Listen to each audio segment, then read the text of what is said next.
They were all good. They're all strange.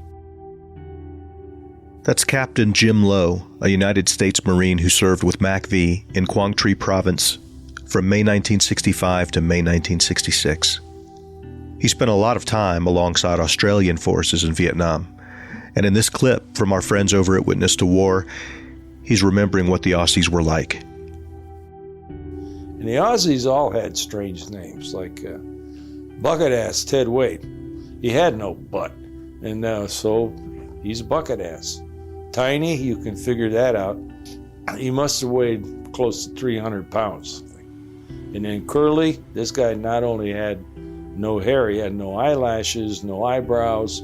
So they all had these weird names, but they were all good professional soldiers, and they all looked out for each other. When they call each other mate, they mean mate. I mean, it's a tight brotherhood. The only thing close to it in American terms would be the Brotherhood of the Marine Corps. But anyway, that's the way the Aussies were. U.S. and Australian forces have fought side by side in every major conflict since World War I, starting with the Battle of Hamel in 1918 and culminating most recently with Australia's response to the terrorist attacks of September 11, 2001. Around 60,000 Australian service members served in the Vietnam War between 1962 and 1972. Their support was wide-ranging: infantry, airborne, medical and armored units, helicopters and planes, even a naval destroyer. Over 10 years of operations, more than 500 Australians were killed and 3,000 were wounded. On August 18, 1966, the men of Delta Company, 6th Battalion, Royal Australian Regiment, fought against some 2,000 NVA and Viet Cong troops on a rubber plantation in Long Tan. Soaked and muddy from the summer monsoons, the Aussies lost 17 killed in action and 25 wounded, one of whom died a few days later.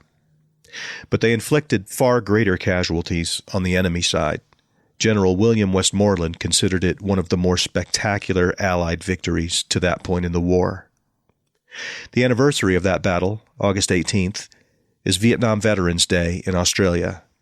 And in honor of that commemoration, today we bring you the personal story of an Australian helicopter pilot who served in Vietnam in 1970 and 1971. Number 9 Squadron, Royal Australian Air Force. Our call sign was Albatross. Stick around.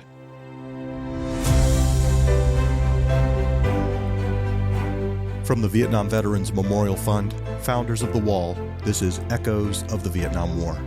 I'm your host, Michael Crone, bringing you stories of service, sacrifice, and healing from people who still feel the impact of that conflict more than 50 years later.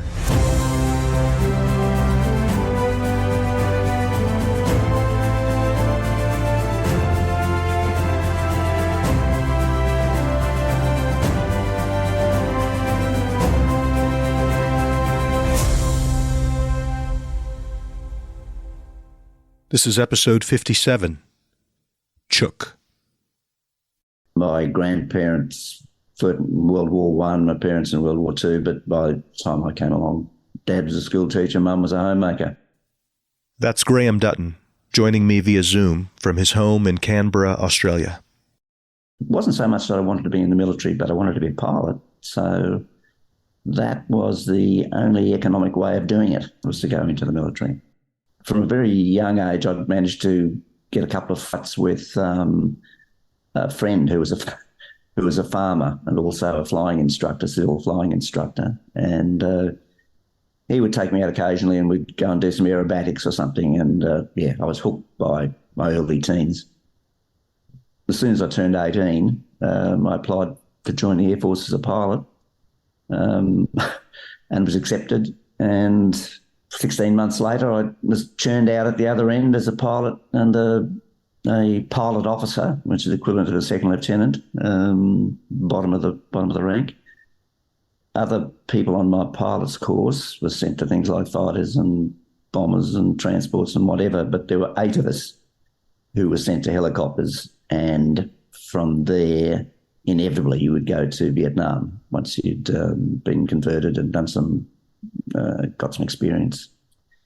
We got there in January of 1969, started our training in Canberra, and within a couple of weeks there'd been a fatal accident, lost two pilots, and then a few weeks after that, two of the pilots on my course, who I'd been course mates through, for the last 18 months, were killed in a second accident.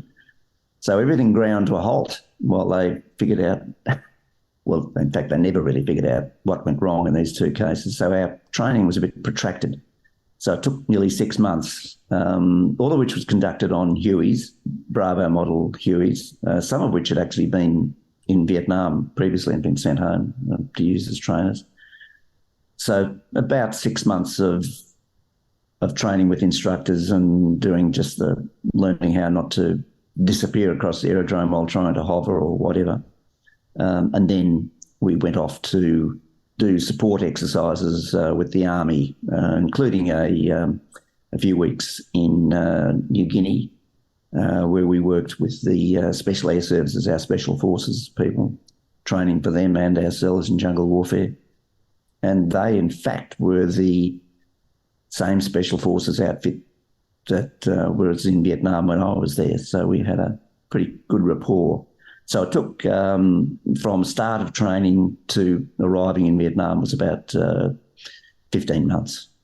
Once you were in the Air Force, though, it's one of these things where you think, well, if that's what you're trained to do, then I should really go and do this for real.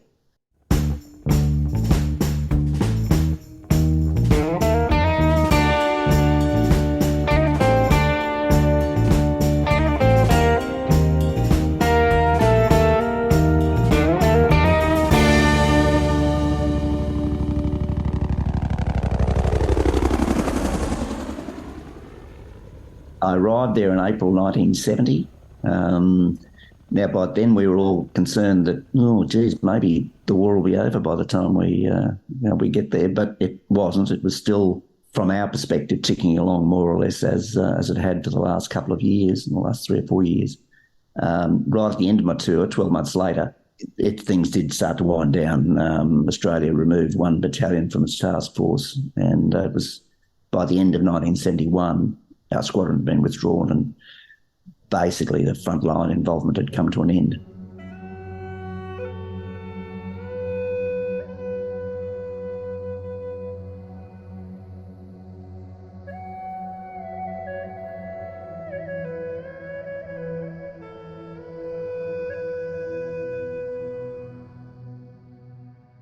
In our case, we flew up from Sydney in a charter 707 and arrived in Saigon. It was hot, noisy, unpleasant at Tan Son Nhut, and eventually the system got us on an aeroplane and flew. There was two pilots posted at the same time, flew us down to Vung Tau where we were based, and it was dark by then. I had no idea where we were. We were put in the back of this 5-ton truck with our luggage, such as it was, and driven up to the Air Force living quarters, where we were met by our CO, who we knew. Everyone knew each other because we'd all been through the same system in Canberra under training. So it was almost like a bit of a reunion of sorts. Some of these guys were just about to go home. They'd done their 12 months, but, you'd met them before and you knew them. And I think that was one of the secrets to the success of our operation, was the real camaraderie. Everyone was long-term, if not friends and acquaintances, pretty close.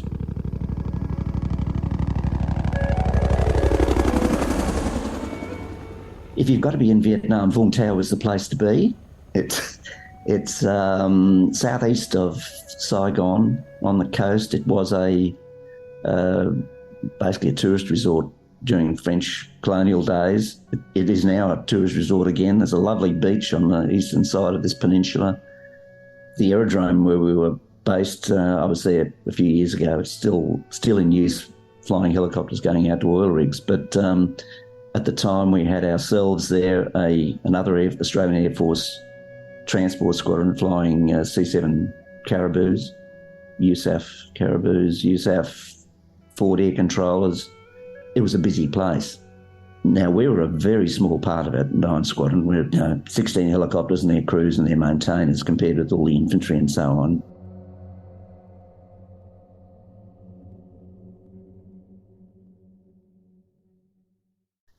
Our living conditions in the Air Force were pretty damn good. I mean, I had a individual little, small room in a 2-storey wooden building, whereas our Army guys lived under canvas the whole time they were there.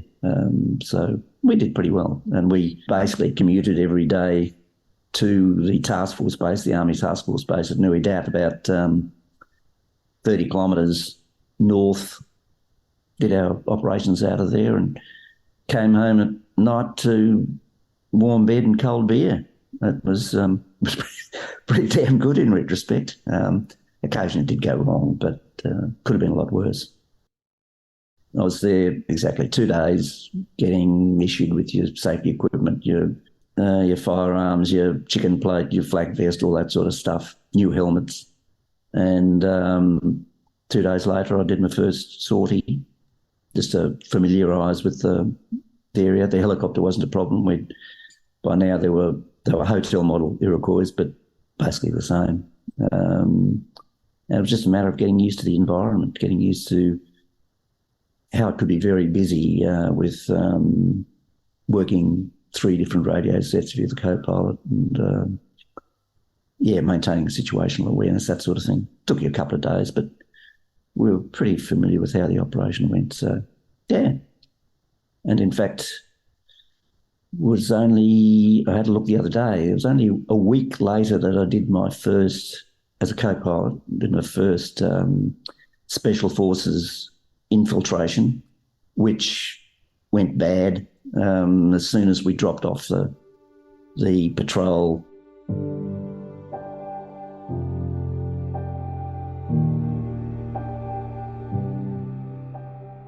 It was east of Nui Dat in our AO, probably about 20 k's east of what is now the city of Berea in Vietnam, in a jungle, just a hole in the jungle. The guys would do a survey from maps and from a high over flight and think, well, that's a good place to start our patrol. And then we'd brief extensively, and the insert aircraft would be directed from afar by the flight leader. So we'd go in very low level for about 20 kilometres on the trees, and then a zigzag path, and turn up alongside the pad, do a quick 180-degree turn, drop off the half a dozen guys in the back, which took all of probably less than 10 seconds. So they really wanted to get out and get away from the helicopter. And in this case, that's exactly what happened. But as soon as we lifted off, we actually heard a gunshot, and we knew we'd have to go back and pick them up because they'd been compromised. And so that was pretty exciting. I'd only been there a week, and it was, already...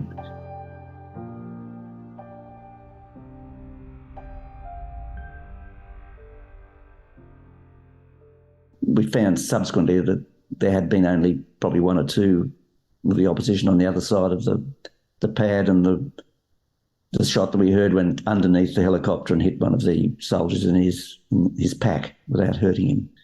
So then there was all sorts of things that used to happen. Gunships would roll in and demolish the trees around the area and all that sort of thing. And eventually we flew back, picked these guys up, and flew home again to lots of raucous laughter. But I thought, well, a week, and it's already. In fact. Only a week after that, there was one of the patrols as they used to call them, went hot. They were being pursued by a larger Viet Cong force at night. And we used to have 2 aircraft on standby at night. So one of them went off to winch these guys out. I was in the second aircraft, happily. And we acted as flare ship. We were over the top dropping flares to try and get some illumination on the area for the guys going in, so it went totally in the dark.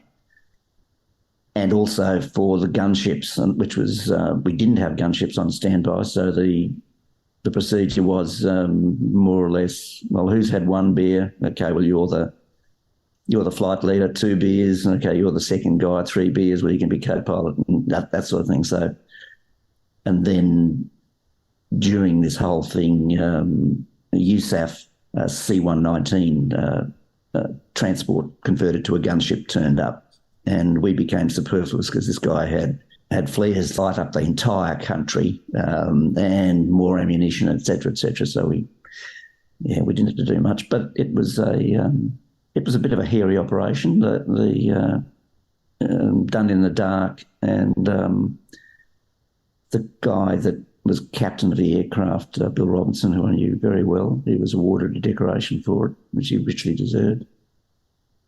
And that was more or less the pattern. Things would be quiet. You'd be doing the occasional troop lift or logistic support or whatever, but particularly the SAS, the Special Forces inserts, exfils, they could be quite exciting. The story continues after a short break.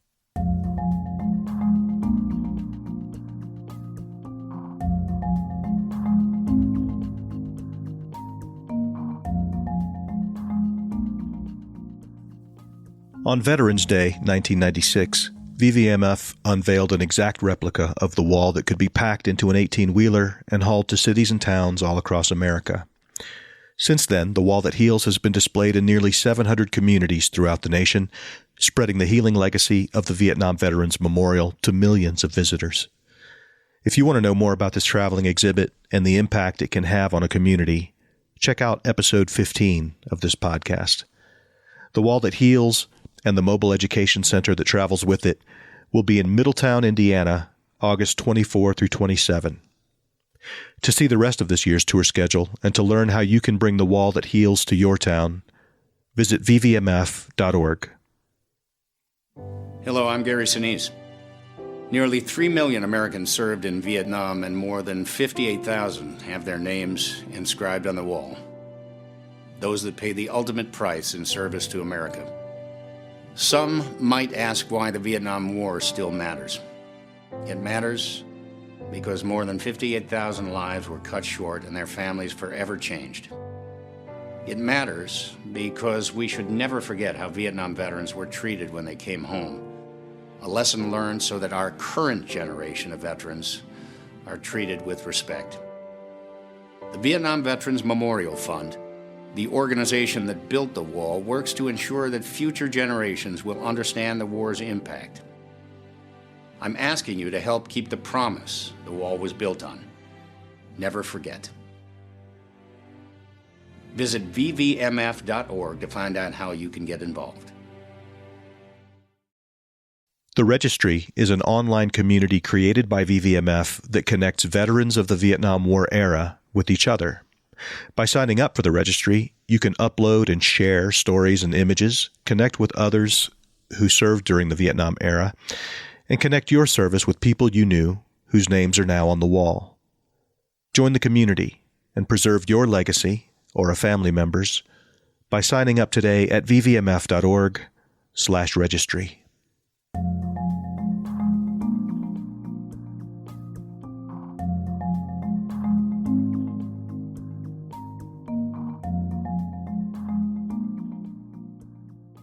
As a helicopter pilot in Vietnam, Graham Dutton earned the nickname Chook, which is an Australian slang term for chicken.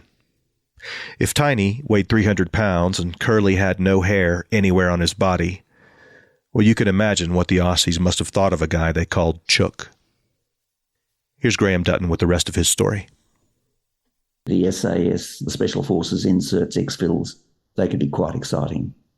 One in particular, I recall, this was some months later, and I was captain of the aircraft, and roared in, dropped the guys off, took off, and we used to hold for about 20 minutes in case anything went bad, and they should come up on a beeper if anything went bad. Well, they didn't come up on the beeper. Someone had just held down the transmit switch, and you could hear automatic gunfire in the background. So we figured, okay, we're going to have to go. We're going to have to go back. They'd been compromised. Gunships came in and did some work, and 50 years later, I still recall quite vividly flying down the final approach into this pad and with this hole in the trees, and being overtaken by rockets down the left-hand side, and constant streams of minigun fire. The noise of our own door gunners, landed in the pad, out ran the special forces, and there was these gouts of earth being thrown up, walking towards the helicopter, and I thought briefly that, well, that's it, we're about to get shot up. And I realised it was one of the SAS guys running away, firing backwards over his shoulder and stitching up the earth about 5 feet behind him. So it was not well organised either. But it was intense, so that you do remember those sorts of incidents, and there were several of those.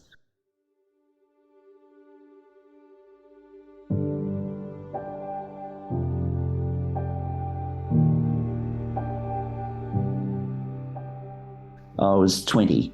Most of us were between 20 and 23, I guess. At the time, I don't think you thought too much about it. It was just, you go back that night and everyone would have a good laugh about it. But every now and then, things did come unstuck.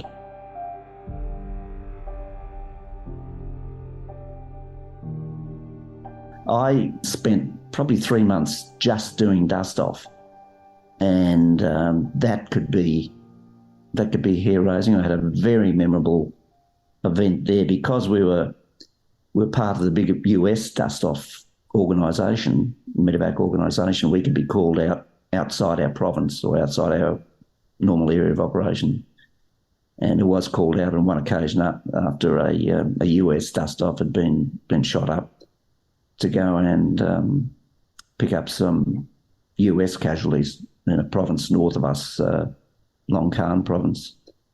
But you're told, yeah, well, the reason we're calling you guys out to go out of the province is our guys just got brassed up. Oh, okay. We were subtly different to the US dust-offs in that we believed that the opposition didn't either understand or particularly respect the Red Cross, so we didn't put a Red Cross on the side of it. We kept our door guns just in case. I don't think it made much difference, really. But, yeah, by the time we got there, it was starting to get dark, and it was the only way we were going to... These guys were going to get out in the next, till next morning, was if we did it. And we sat there we did two winches, very long winches, 200-foot winches, very high jungle. And all the time, I was busy because I was the captain and I was flying. The poor old co-pilot is sitting there reading the engine gauges, making sure everything's going okay. And, Daryl Holden was the co-pilot at Moresby, and he's still to this day says he expected to die because he was trying to get his feet up underneath himself. But it was immensely rewarding when we finally got 4 guys on board, got them away just as it was getting dark. And... yeah, it's quite emotional, but he was there.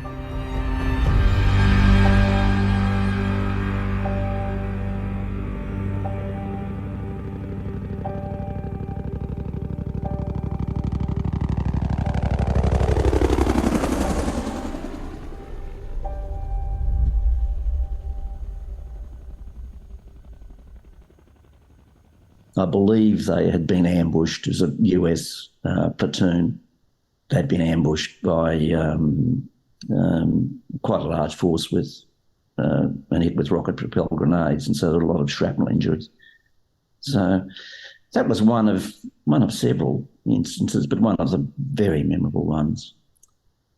And even to the end, my second last day on operations, the scheduler, when you're getting towards the end of your tour, he would try and put you on a pretty cushy number.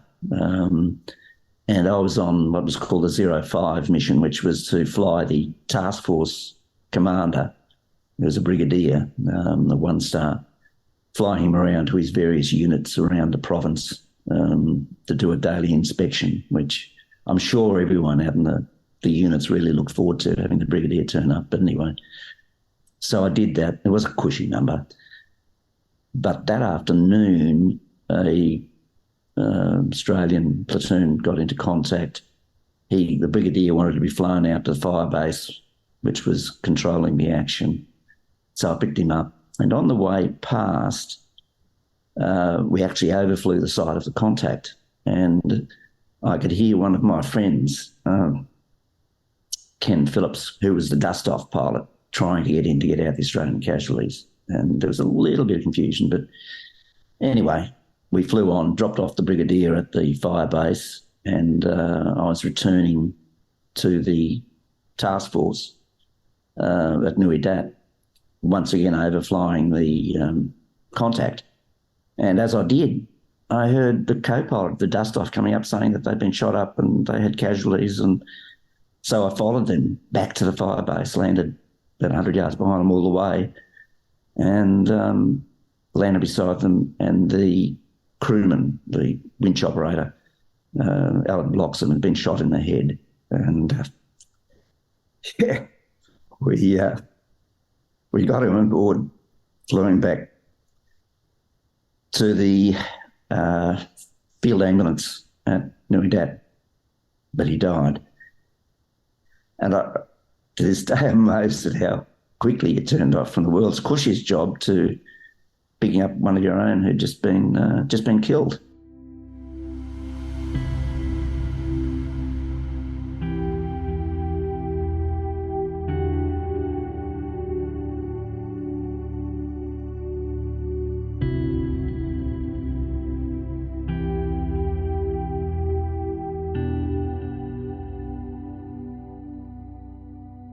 By 1970, there was starting to be vocal opposition to it, and we knew that, and we would hear about that, and we were very aware of it.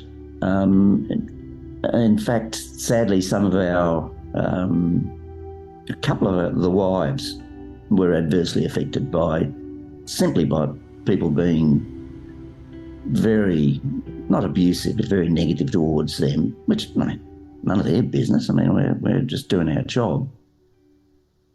But it didn't impact us on a day-to-day basis. We were aware that there was significant opposition, and even amongst ourselves, a couple of my good friends were.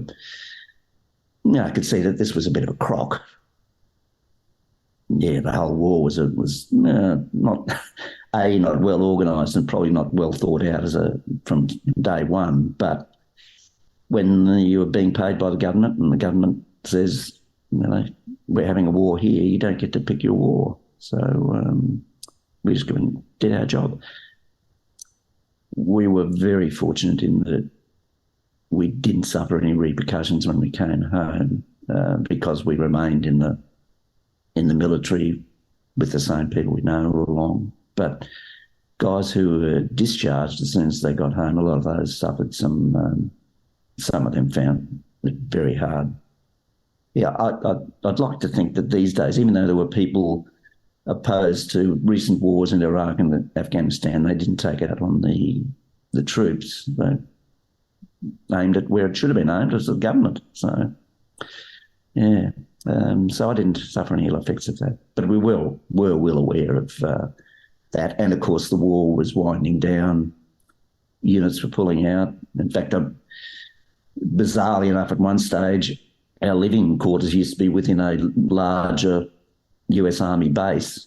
And then the US Army contracted their base and we wound up this little island of Australia just out in suburban Vung Tau. So when we got in our vehicles to drive down to fly the aircraft, we had to go through a US Army checkpoint to get down to the aerodrome. So that was a little bit of a bone of contention.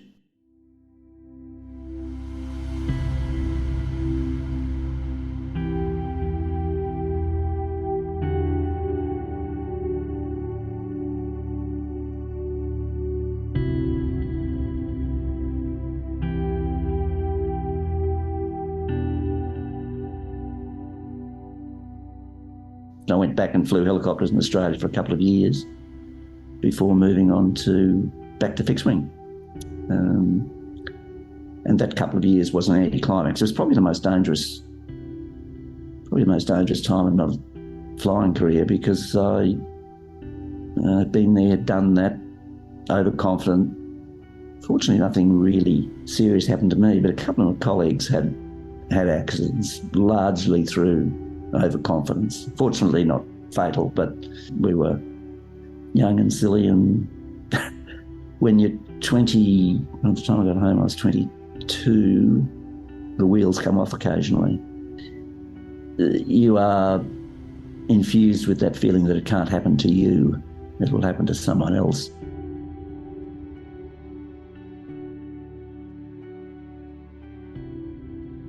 Fortunately, you don't think about these things too much at the time.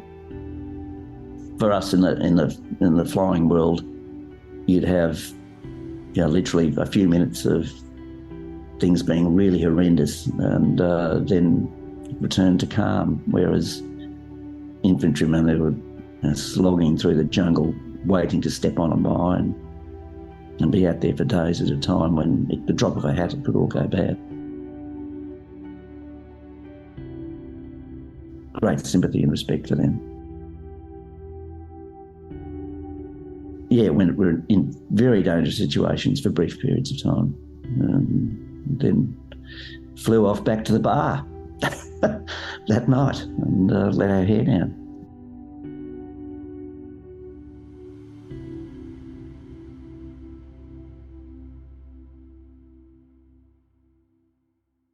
We lost about 520 killed. Bizarrely enough, I think when we built our memorial in Australia back in the 90s, there were about 8 or 9 missing. We have managed to locate all the MIAs since. In fact, the last MIA to be recovered was in 2009, who was actually a member of my pilot's course. He was one of the guys who went to bombers. His aircraft disappeared one night near the Laotian border, and it wasn't rediscovered until 2009, which was rather sad. He and his navigator were both killed, obviously. And before that, one of our dust-offs, just after I left Vietnam, was shot down, and the medical orderly was an MIA, but we knew that he'd basically been incinerated in the aircraft when it had crashed. And so some remains were recovered, I think, at about 2005, something like that. But yes, we got all our MIAs back, which is rather wonderful.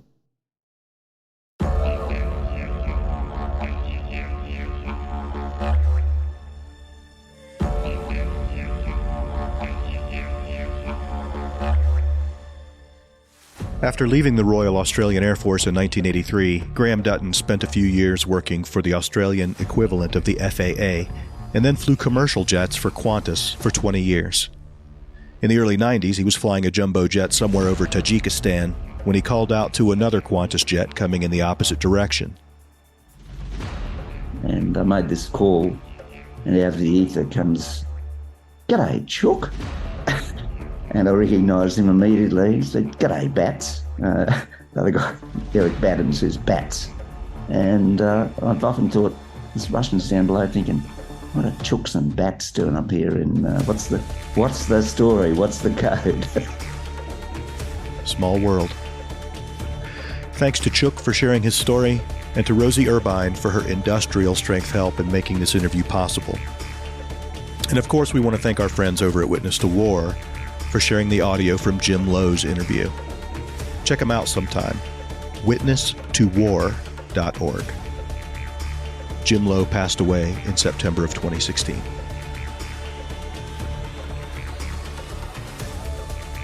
We'll be back soon with more stories of service, sacrifice, and healing.